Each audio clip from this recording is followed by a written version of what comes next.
আশ আছে, আশ আছে। তো বন্ধুরা আজকে এটা মাছ নিলাম, কি বললি ভোলা ভেটকি ভাই? অরিজিনাল নাম হচ্ছে দাঁত। কি কি দাঁত? কেটে দে, গোর সোজা কেটে দে।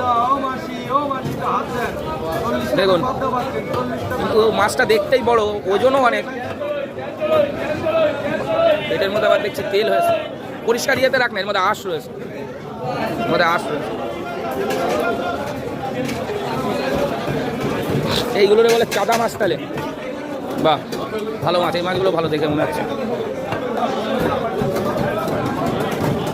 বেকার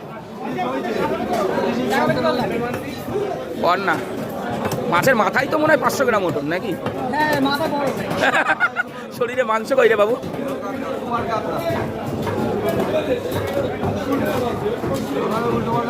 $750 গ্রাম মাছ, তা দেখে তো মনে হচ্ছে 250 গ্রাম। না আমিও আগে